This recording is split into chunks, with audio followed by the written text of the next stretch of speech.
Hello and welcome back to part 2 of the World Cup with England in Canada. A little spin-off series we've got going on here from the Lincoln Loco. It's 2026 and we're in the World Cup. We've played our first game already. We beat South Korea last episode, of course, and now we've got Sweden and Canada left in the group stages in this episode to see if we can qualify for the knockout stages of the World Cup. Not a whole lot to update you on other than Sam Taylor, our star man in the midfield, the attacking midfielder right, is injured with shin splints for 6 weeks, so he's out of the World Cup for the rest of it. Injured last episode, obviously, in the game. And unfortunately, won't feature at all now for the rest of the World Cup, which is a big shame because he is the best player in the squad, the star man, of course. And if you look at the national team, the only other player that can sort of play on the right-hand side is Harry Kane or Marcus Rashford, which is a little bit of an issue because I want to start Harry Kane up front. He didn't play very well last game, actually, so I am tempted to start someone else. But because Kane is such a good player, we have to leave him up front. So Rashford comes in on the right-hand side. Dele Alli also got injured there in that last episode, and he's still a little bit tired from it. So he's not starting today against Sweden. So Matt O'Reilly comes in today, of course. The Crystal Palace man comes in. He's a decent player in that centre field position. He's a decent player. He's just not the best we've got there, unfortunately. So we'll make the best of what we've got, but I do struggle to think it could not work out for us. The rest of the team then is virtually unchanged. Pickford still stays in goal. David Green and Alexander-Arnold as wing-backs. Stones retains his possession, but Axel Tuanzebe comes in due to the fact that Joe Gomez is looking pretty tired after last game.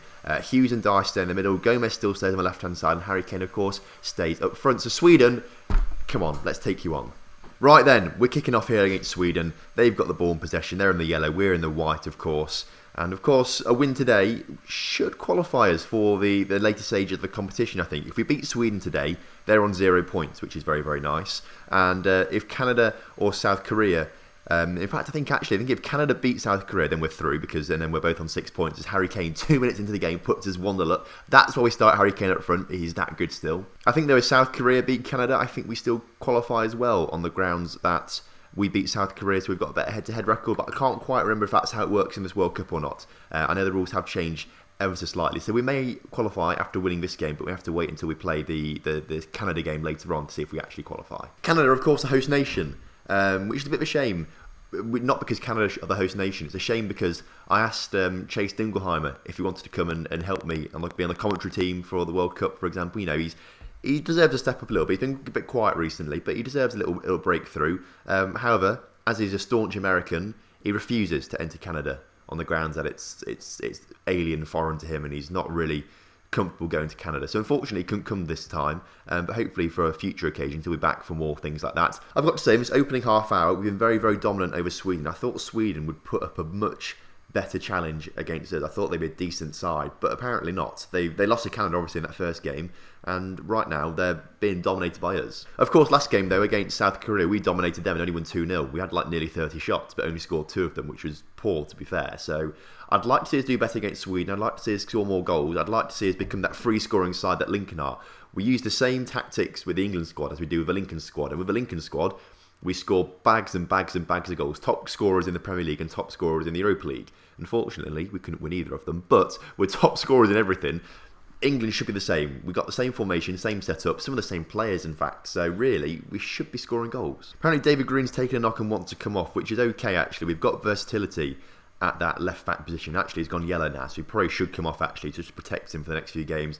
Rashford now on the ball with the first chance of the second half, but is poor with possession and gives it straight away back to Sweden. But the ball is given back to us once again. David Green wins it back, and a lovely ball through to Gomez this time. Gomez in the middle, Rashford. There we go. It's 2-0. Marcus Rashford scoring again from that right-hand side. His unfavoured right-hand side. He's more of a left-sided player, but he scored 2 from the right now, so perhaps you should play them more. All right, tactically then, David Green needs to come off, and Joe Gomez, or do we bring Long on? I think we bring Long on for this. Joe Gomez is still a bit tired, so we're going to bring Long on. He's a pretty decent player, to be fair. Plays for West Brom, a player that I've tried to sign several times, but they just won't let me have him. He's going to come on that side then. Do we want to make any more changes at all at this stage of the game? I don't think so. We'll leave it like for now, but we'll keep an eye on things. You can believe it or not, John Guidetti has just come on for Sweden. He's still going.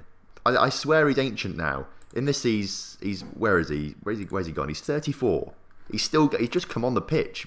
I mean, I swear he must have retired by now, but he's still going out there. He's just come on the striker then for Sweden. Hopefully, he won't score too many goals. I know he's a decent player, and clearly still very useful for them. He's still going. Right, let's make a few more changes then. Ward is going to come on in the middle for Dyer. but isn't really much of a Carrillo, so we're going to make him more of an advanced playmaker for these closing stages of the game. O'Reilly not played too well in the middle there either, so Phil Foden is going to come on instead in that attacking field position. He's a bit more natural there. He prefers it there a little bit more than Matt O'Reilly does, I think. So hopefully in these final 15-20 minutes of the game, he'll change it a little bit now. As we're trying to come forward again, John Stone's playing quite far up the pitch now. Plays it back towards Alexander-Arnold, puts it back towards Will Hughes. Dyer now back to Hughes. Hughes into Gomez. Gomez through to Kane. Back out to Long with his first interaction of the game, at least that I've seen. But his cross is a poor one, unfortunately. It's been complete domination here for us once again. Sweden have only had the one shot. Either that's a credit to our defence, or Sweden are absolutely awful. And it's one of those two.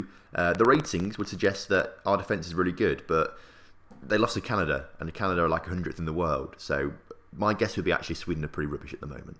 Another chance now to try and grab a third conclusive goal now in this game, although we've just been tackled now, and Sweden trying to break through a little bit, but they've given the ball away easily. Rashford on the edge of the area, 3-0. Easy peasy, as you like it. That's a fantastic goal as well from the edge of the area. A tough one for him to get as well, so pretty good going. As the clock ticks down then, I can't see a way for Sweden to get back into this game, or even score one goal, to be fair. There's 5 seconds left on the clock. They're not going to do anything. They've had the one shot today, and that's all they could muster. They've been real poor, weak opposition. And by the looks of things, full time, England 3, Sweden 0. I think we're pretty safe to say we're qualifying ourselves for the later stages of the competition. Well, it's not good. David Green now injured for 4 weeks and is probably going to miss the rest of the World Cup as well. That's a real big blow to us because he's our best left back and he's a fantastic young player. I'd love to have him a bit more, but you know, him and Sam Taylor now gone. Dele Alli should be back soon, but these two are going to be big blows.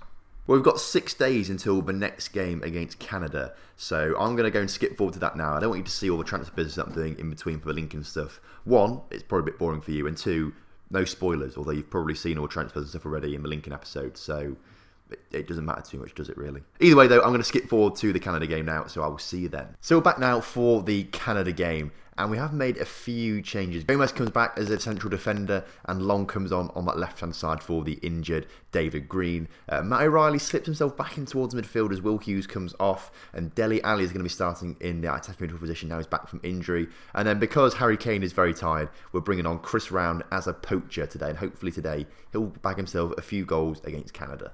Right, well, we're kicking off here against Canada now, and as you can see from the table here, Canada managed to beat South Korea in their game, so us and Canada are both safely through into the next stage of the World Cup. It's just a matter of who comes first in the group now, and of course, whoever comes first gets a bit of an advantage because they play a team that came second in another group, of course. So we do have an advantage if we win today, and 40 seconds into today's game, Marcus Rashford, with his 3rd goal of the campaign, puts us 1-0 up and puts us in the driving seat for that. So that's fantastic news for us. We've got another chance now, actually, very quickly. It's now 2-0 in 2 minutes. I was not expecting that, but we've done it. I think we can almost comfortably say within 2 minutes of this game that we are pretty much in control of it and in control of the tie in the group. And the dog's barking again. What? She never barks when I'm not recording. When as soon as I start recording, she off she goes, barking. She can go and help me here now. She's trying to talk actually to you guys. You can hear a little whine as the corner comes in and is cleared away. What do you think to that, Willow? Not much, she says. Not much at all. So we're 2-0 up, which is pretty nice, and we've had, well, I've got to say, quite an easy group, if I'm going to be honest. Canada are the host nations. They're in it just by default, and they are 90th or so in the world, but they have shocked South Korea and Sweden, I've got to say, by beating them twice to qualify for the later stage, which is very good, of course. South Korea, always thought were going to be a bit of a pushover, and in terms of stats, they were a pushover, but in terms of the scoreline, they weren't so much. It was only 2-0, despite having about 30 shots. And then Sweden, I thought, would be a decent side, but they let me down completely by not being a decent side. They had one shot against us in the whole game, and they couldn't do anything against us. So a 3-0 win against them was obviously quite good. Other than those first few encounters in that first half, they had a disallowed goal as well, apparently, Canada. I don't understand this. Do you sometimes, in Football Manager, just, it says a disallowed goal, but you don't see the highlight? Because that's that situation. Did not see the highlight for that at all. I don't know. Much closer game this one so far than the previous 2 games. Obviously, Canada being shown that they're a decent side, actually, by limiting us to only 7 shots in the first half, whereas we've had at least 10 in the other 2 games. If we win this as well, and we go through with maximum points, when was the last time in real life that England went through a group stage of an international competition with maximum points? Because I'm not quite sure if that's happened for a long time. I can't count for what Danny Cowley did with the England squad. I don't know if he qualified through groups with maximum points or not, but I know in real life that has not happened for a long time. So I'll be interested to know when actually was the last time England qualified with full points from a group. We've got a chance now, though, in the second half. Rashford comes forward once again, puts it out to Gomez, and Angel Gomez still can't grab himself a goal in the World Cup. He's had plenty of chances to try and do so. The dog is now trying to just... What is she doing? She's literally just climbed onto the table. Okay, then. She's now sitting on the table next to me. And now trying to bark again. What is going on, Willow? We'll ignore her for now. It doesn't matter too much. She's on the kitchen table. I'll probably get her down. It's not even my kitchen table, but you know, I'm the only one here, so it's fine. Maybe, I don't know. At least she's enjoying herself. That's the main thing. At least she's enjoying herself. She's enjoying England winning. You know, she's English at heart. She just wants to bark and sing "God Save the Queen." That's what she's trying to sing. That's what she's trying to do right now. And she's just trying to show her passion by dancing on the table, as any good Englishman would do, I suppose. She's trying to be a good Englishman, or woman, or dog, and dance on the table. As Chris Round now coming forward for England. Chris Round, though, shot wide of the mark, unfortunately. Right, changes need to be made right now. There's a few players looking tired out there. Rashford is one of those players. Dele Alli also, O'Reilly. They're all tired, basically. What's the point? They're all tired. Ward is going to come on for O'Reilly, if it lets me drag him on the pitch. Who else are we going to bring on? Phil Foden come on again for Dele Alli, who we're trying to nurse a little bit at the moment. And then Dave Macy is a player that I do enjoy, and he's going to come on at right back instead of Alexander-Arnold. Just see what he can do. He's a player that I've tried to sign for Lincoln as well, so let's see what he can do for England right now. If he can put a good performance for England, I may try and sign him again. We've got a chance, though, late on with the game now as Chris Round's been put forward and hits the post. Unlucky stuff there. That's the second time we've hit the woodwork today. Could be 4-0, but to be fair to Canada, after those opening 2 minutes where they were poor and just didn't start the game properly, they've been alright, haven't they? Now, there's only 2 minutes left on the clock, though, but we've got a chance to come forward again now. Rashford with the ball once again, in behind the defence, puts it into Chris Round, who gets his second of the game. What's happened here, then? I thought he scored 2 for some reason, but he's not, obviously. He only scored the 1. I feel like I said he scored. Or am I just making... This happens every now and again in Football Manager, where I feel like we scored a goal, and I tell you that we scored a goal, or I think that we scored a goal and say he scored another goal, and he hasn't scored another goal. I'm so confused again. It's also worrying that's not the first time it's happened on video as well. That is kind of worrying, but it doesn't matter now. We've won 3-0 against Canada. We've qualified for the second round of the World Cup, which is fantastic.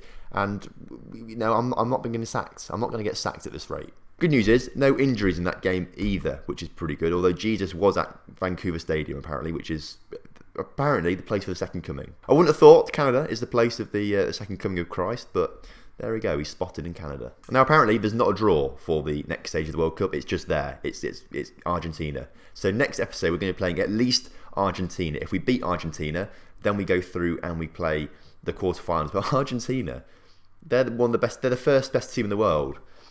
So somehow, something's gone wrong for them this World Cup. Lost to Mexico, drew with Romania and beat Saudi Arabia. So only just scraped through their group. So if they're out of form, potentially then we could be beating Argentina.